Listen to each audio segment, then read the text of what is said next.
Hey everyone, it's Marla. Welcome back to Twinstrology. I hope that you're doing well. Thank you for joining me once again. We are going to speak today about this very beneficial Scorpio new moon that is happening on November 20th and how this new moon is changing us and changing relationships. And before I get into the new moon, I want to jump back a little bit because I want to start with Mercury retrograde. Mercury went retrograde on November 9th. And just for the record, this is November 13th that I'm recording this video. So going back, this is the chart of Mercury retrograde. And Mercury went retrograde on the 7th degree of Sagittarius. And the Sabian symbol for that degree is Cupid knocking at the door of a human heart. This is one of my favorite Sabian symbols. And I want to read you what Linda Hill writes in this book in her section that's called The Oracle. She breaks all of these down into different descriptions. So bear with me while I read this because this is so indicative of what we're going to talk about with this new moon. Okay, she says, it is particularly important to allow your heart center to be open when you are in caring company, as this can lead to amazing new things happening in your life now. By releasing your emotions and letting your guard down, you open up the possibility for romantic love. However, do look out for any unrealistic projections put onto others and the need for seeking love, salvation, or joy only through the other. We must find it in ourselves first before finding it in someone else, if that is what we really want. Having your conscience overwhelmed with the thought, love, or presence of another can be uplifting, but it can also become a burden. Being consumed with the love of a person can be quite stifling, whether you're on the receiving or giving end. This is especially so if your affections are not reciprocated. If the other person doesn't respond in the same way, it can lead to sadness, bitterness, and obsessive tendencies. Certain relationships can feel fated or impossible to ignore. Another aspect of this symbol is that you may already be in a relationship with someone and a new love pops up unexpectedly. Is someone tapping you on the shoulder while you're busy not taking any notice? What is the true depth of your relationship? Regardless, as Cupid is knocking, it appears that something wonderful is trying to get into your life. Are you resisting Cupid's knock? And there's also a quote here I want to read from D.H. Lawrence. Those that go searching for love only make manifest their own lovelessness, and the loveless never find love. Only the loving find love, and they never have to seek for it. So that's where we started with this Mercury retrograde. And it was probably a little bit before Mercury went into his shadow that we had an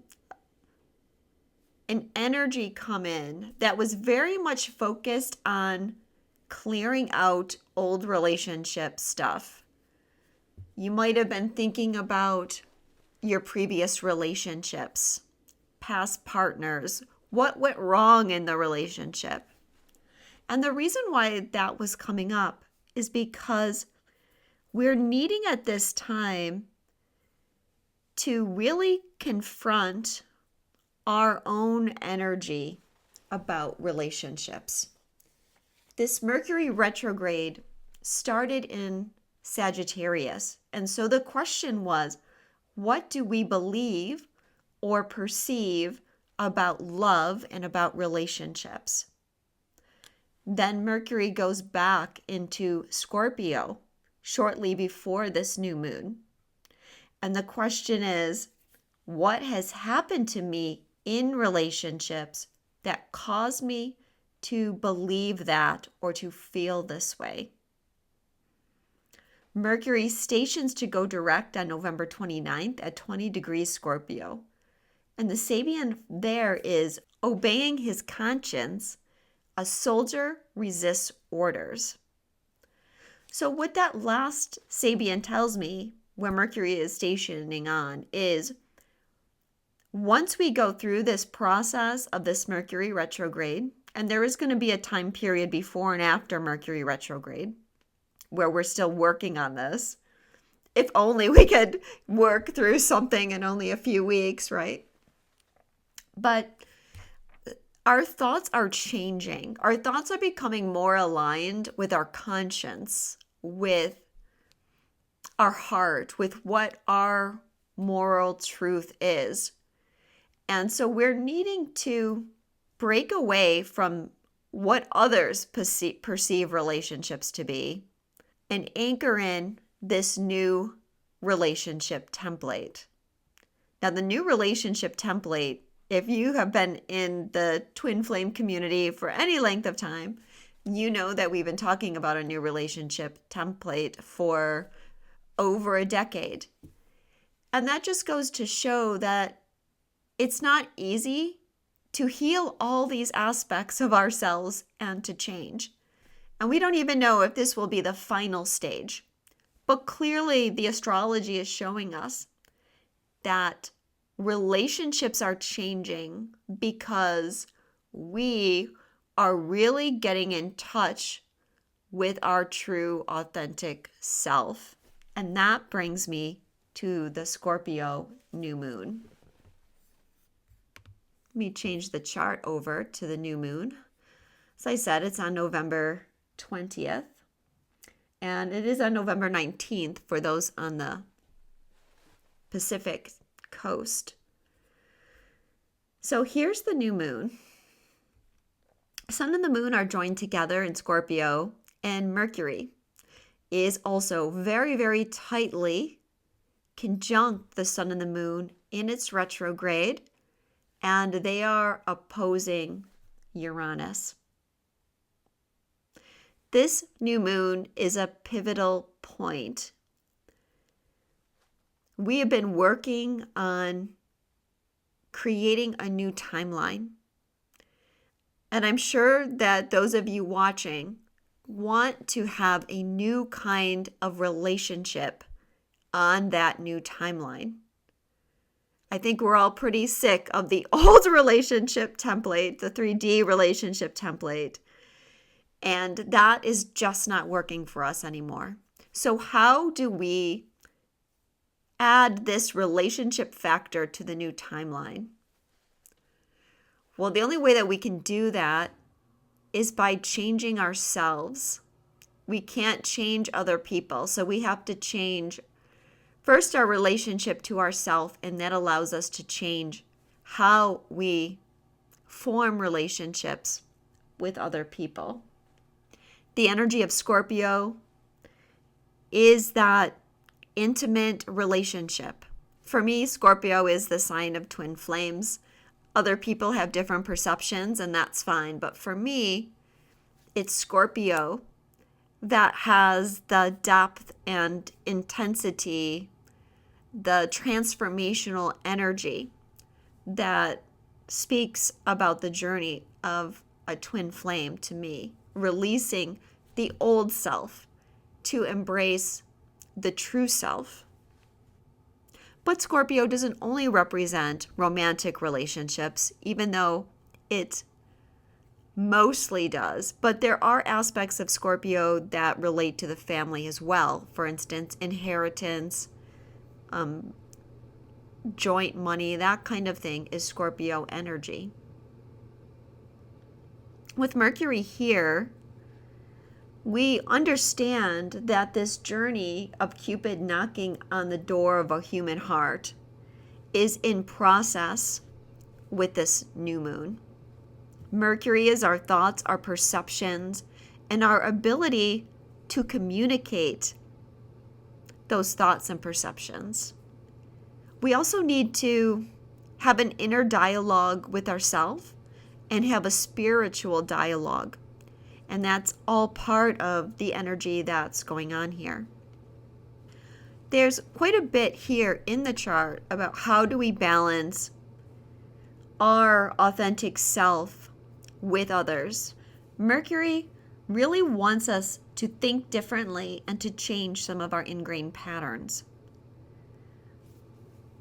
As I said, the moon, sun, Mercury are opposing Uranus in Taurus. And Uranus is really helping us change. Uranus wants us to embrace our individuality. With Uranus also being in the sign of Taurus, the opposite sign of Scorpio. Remember, Scorpio is about intimate relationships. Taurus is about ourselves, what we want, what we have, what we value.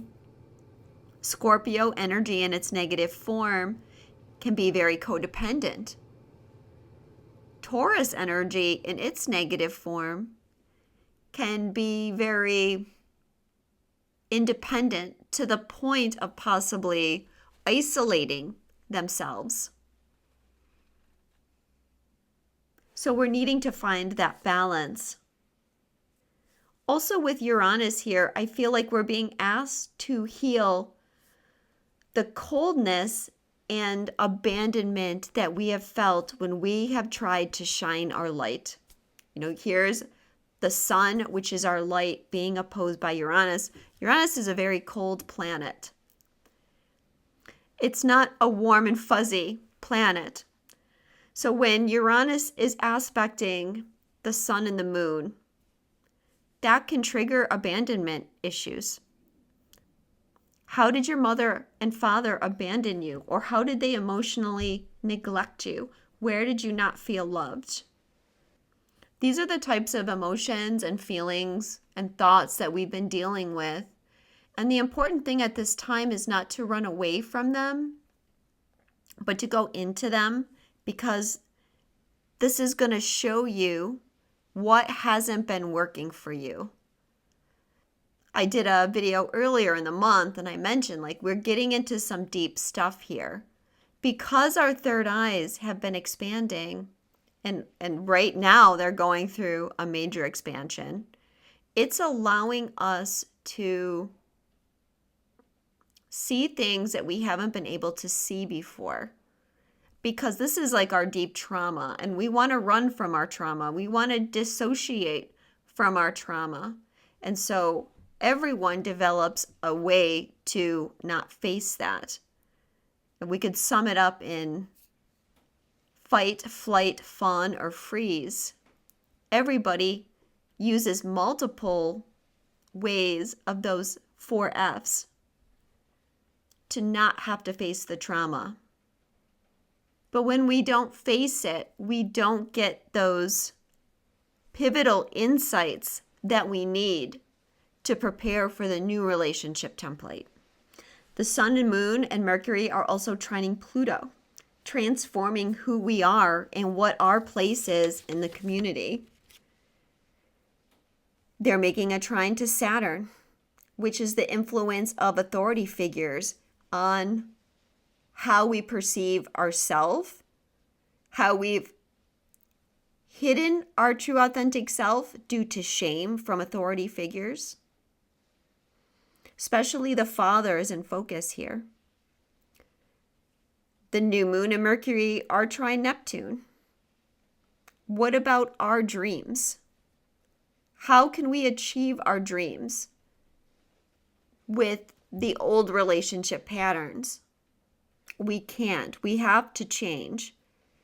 And that's going to bring up possible conflicts in your existing relationships, especially if you're in an existing romantic relationship, because it could be your wishes versus the other person's wishes.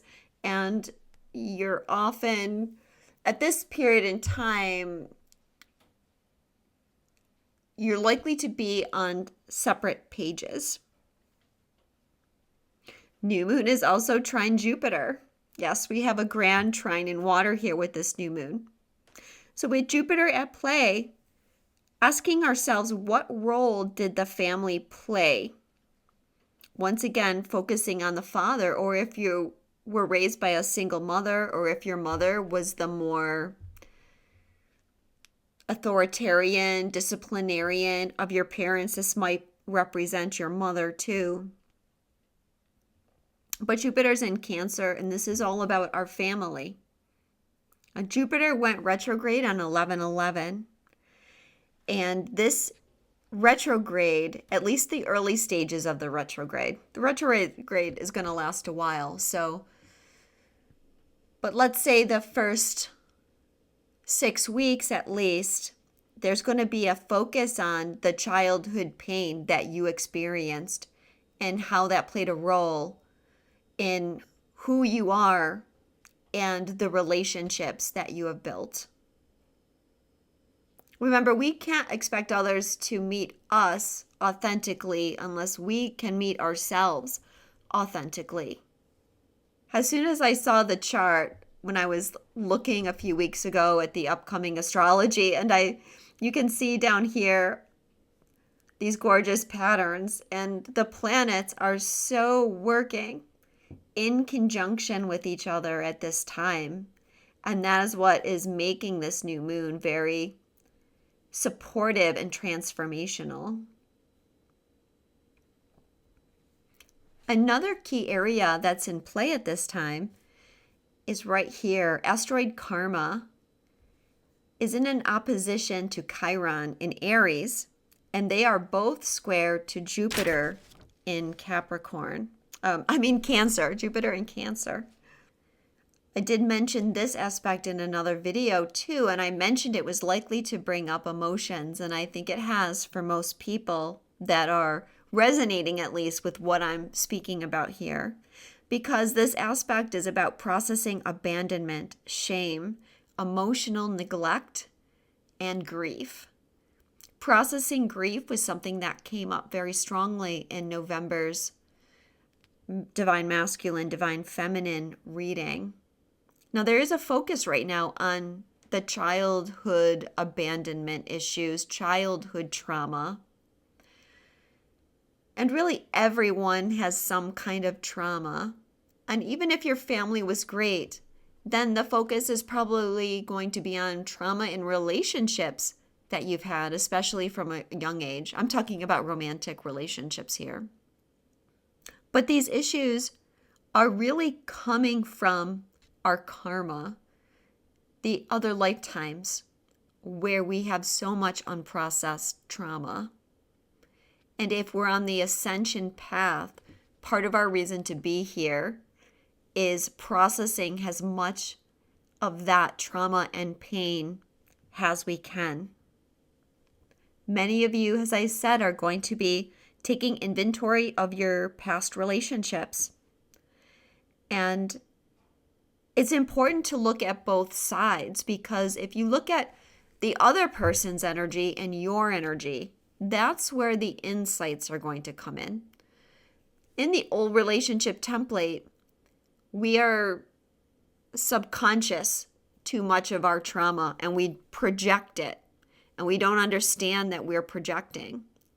But we've cleared enough that we can clearly see our projections now. So when we're looking at those relationships, it's not just about the other person and the other person did that and they did this, but it's also about analyzing what we did, what our reactions were. What were we doing that might have triggered the other person? How did we respond in a way that created more tension and negativity in the relationship?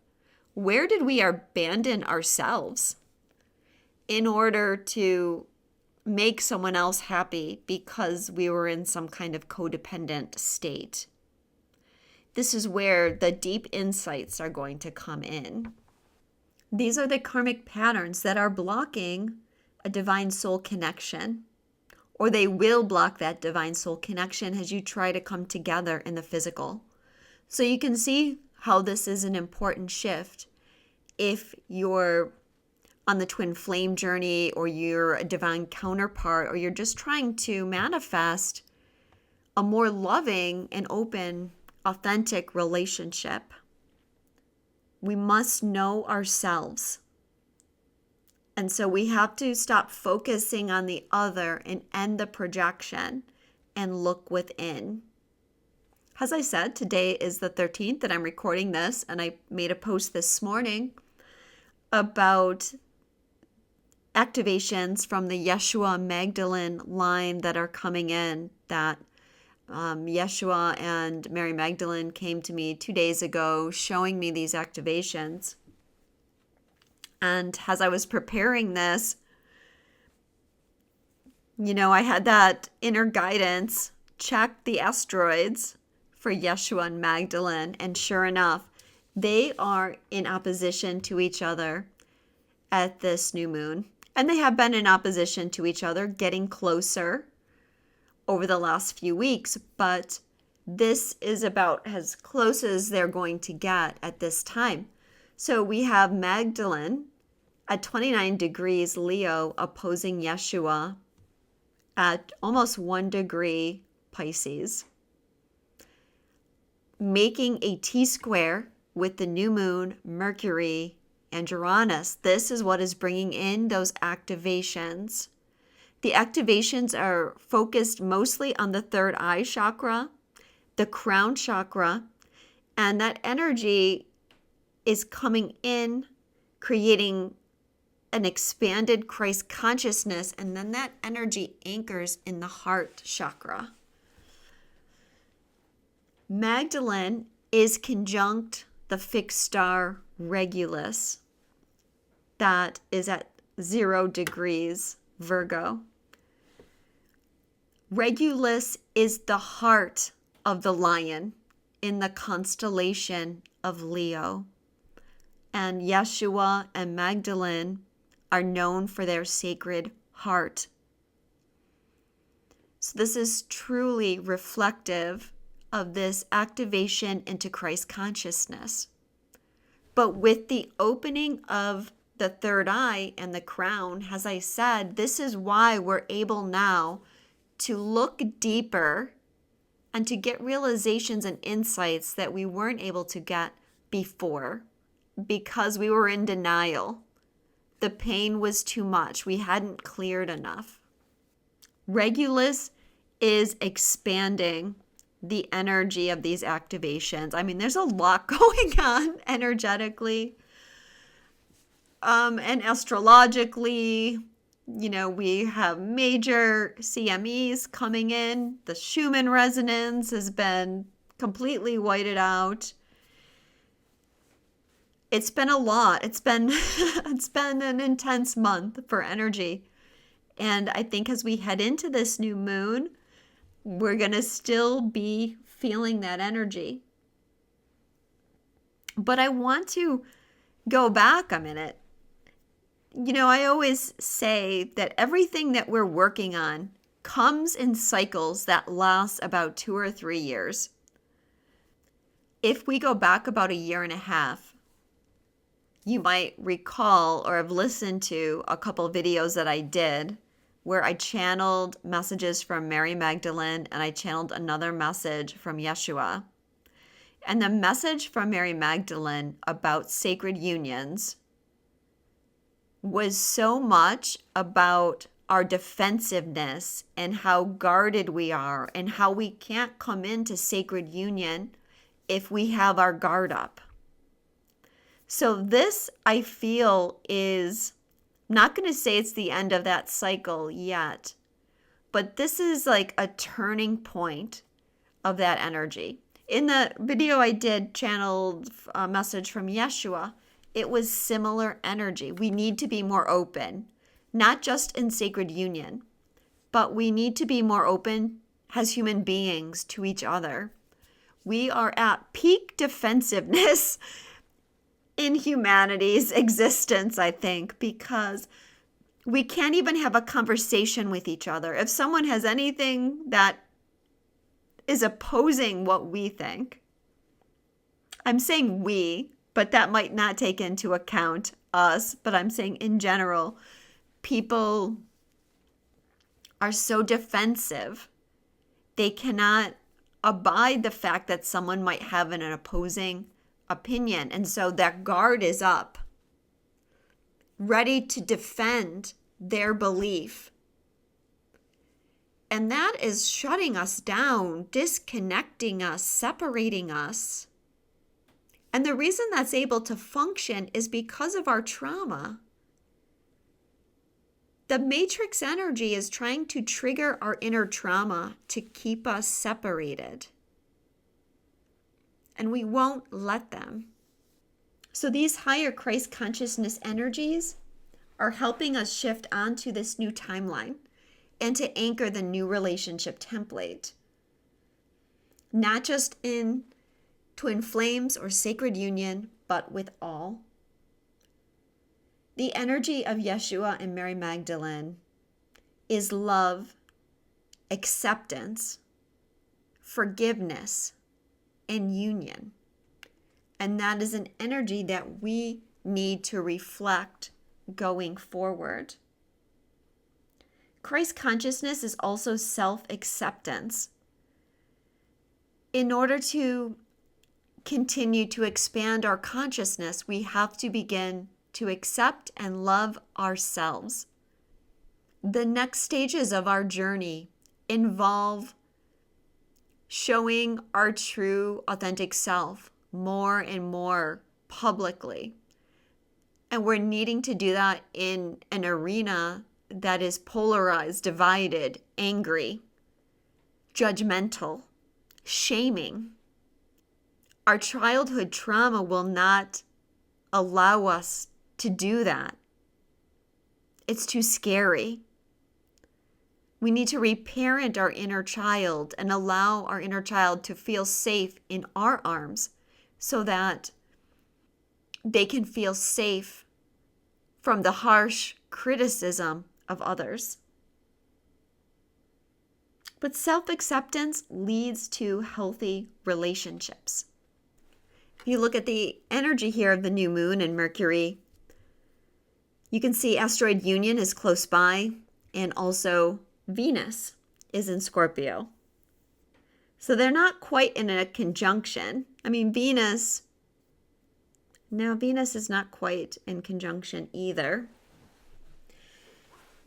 But a few days after the new moon, on November 24th, Mercury is going to make a conjunction with Union in the early morning hours, and then at nighttime, a conjunction with Venus.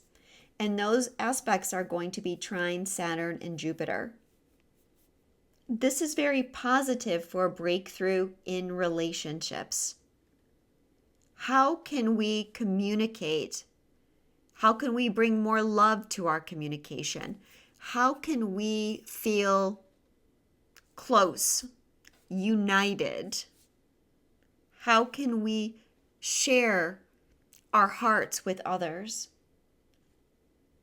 Saturn and Jupiter are helping to ground those energies and expand those energies. So there's possibilities for breakthroughs with relationships around this new moon. Possible communication or deepening communication. It might be a time where someone comes to you and wants to have a deep conversation. Maybe they want to revisit the past. Maybe it's an ex-partner. Maybe it's your divine counterpart that wants to have a conversation with you. Maybe it's a family member.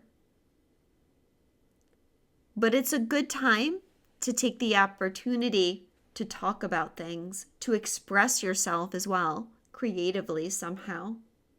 When Mercury makes that conjunction with asteroid Union, the Sabian symbol that they're on, is crowds coming down the mountain to listen to one inspired man.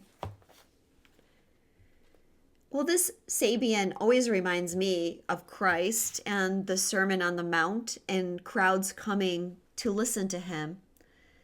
We can see that with the Yeshua Magdalene opposition that's happening. But also, the other half of talking is listening, and being able to listen is just as important as talking. And so when we're having these conversations, we need to make sure that we're listening. Make sure that you're grounded if someone does come to you and wants to have a talk. Make sure you're grounded in your energy so that you're not reacting. Linda Hill says here, you may feel that you've had some wonderful realizations and insights, and now you need to bring these insights, these messages, down from the mountain and integrate them into your everyday life in some way. It's wonderful to be turned on by an inspired speaker or message. But what will be done with these revelations or new information? The truth may very well lie within yourself. Listening to the positive messages from your higher self or from others who can uplift your focus. But she goes on to say not to be blindly accepting. And when we are thinking about the energy here, as I said, a lot of this is about, are we going to be strong enough to go into the new energy, or is this trauma going to try to hold us back and keep us in the old pattern where we're afraid to be ourselves because we're ashamed? Or we're not willing to look at our trauma, therefore we just keep projecting. I mentioned in the past that this is a time where we're under a lot of psychic attack because the dark energy doesn't want the new relationship template to be anchored. It doesn't want us to heal our trauma. The trauma is how they manipulate us. But also when we're clearing these deep wounds, it often creates spaces where our energy field is unprotected and we can easily have an entity or something attached to us, or because we're contemplating all the negative things that happen to us as we clear them, thinking about childhood, thinking about old relationships and maybe, dealing with narcissists, being abused, sexual abuse, processing that can bring down your vibration as well and leave you open for psychic attack. That's why this is happening. So just pay attention. Make sure that you're staying grounded and you're doing your best to protect yourself. I want to mention the Sabian symbols for a couple other planets. For asteroid Magdalene, the Sabian symbol is an unsealed letter, has vital and confidential information. I think this one is important because so much of what is happening has to do with how we're communicating, but also it might be how we're holding feelings back because this is confidential information. We might feel vulnerable sharing this kind of information. As we go into the new timeline, as I said, we're being asked to be more authentic, and that is going to put us all in vulnerable positions.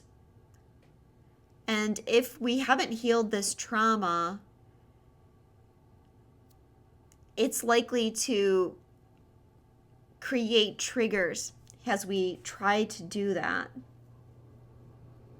But again, this Sabian also could relate to a message coming in, someone writing to you, or hearing from someone. And maybe they want to share something that they haven't told you before. Yeshua's on the Sabian symbol, a crowded public marketplace. Some of the key words with this are human interchanges,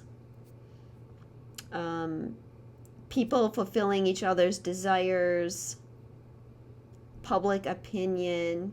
But one thing with this, because Uranus has retrograded back into Taurus, Yeshua on the Sabian symbol, Mars is conjunct Antares, which could bring about anger. People have been kind of angry and touchy. And luckily, nothing has happened majorly on the world stage, but this does kind of suggest there's a possibility that something could come up, especially with financial systems. Neptune is on that Sabian A majestic rock formation resembling a face is idealized by a boy who takes it as his ideal of greatness. As he grows up, he begins to look like it.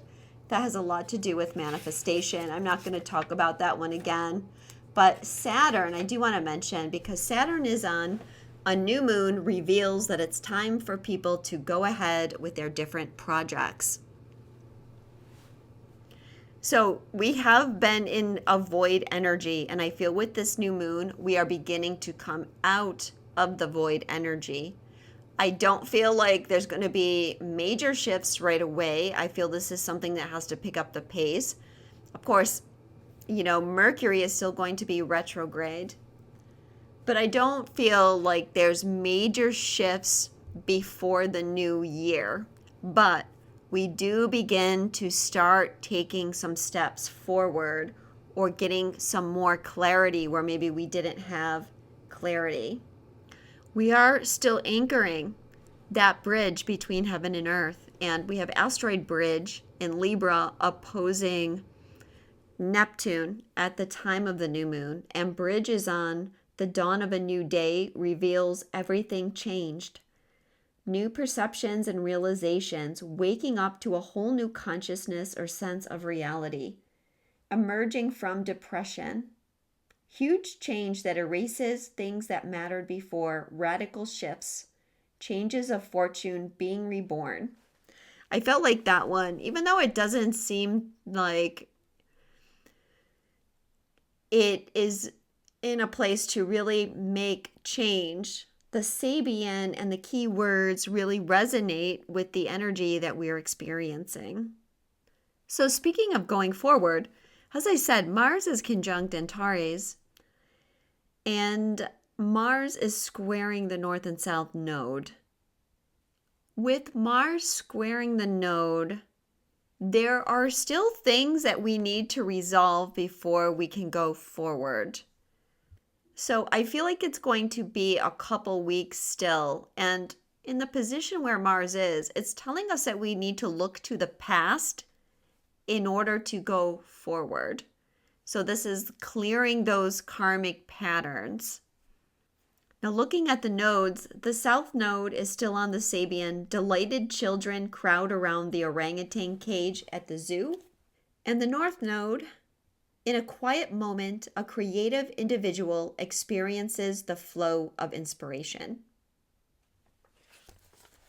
So I mentioned how we are needing to find a way through the judgment of others, or staying in the pack, or leaving the pack. So the South Node, with the children watching the orangutans, that's the old energy. That's the media. That's people just going through the motions of life. The North Node is about being inspired, being connected, the flow of higher information. We can stay on that South Node, or we can move into the North Node. The South Node is the karmic energy. The just replaying the same patterns over and over again, stuck in a karmic loop, letting others control us. Where the North Node is breaking free of that, embracing the authentic self, embracing spiritual connection, and manifesting our own reality. So it's up to you. What will you choose? What kind of relationships are you manifesting or will you manifest in the future? I am offering remote spirit release clearings if you feel like you're under some kind of psychic attack, or if you want to check your energy, or if you just want to know that as you go into this new timeline and this energy starts to pick up, that you're coming from the clearest, purest energy that you can, and you're not being influenced by something negative outside of yourself. So I'll link my website below. Also, if you want to do some SRT around anything, you can contact me, or if you want a personal astrology reading. And watch for some new collective SRT clearings that I'm going to be doing that are focused on helping us all overcome our trauma. Thank you so much for listening. New moon blessings.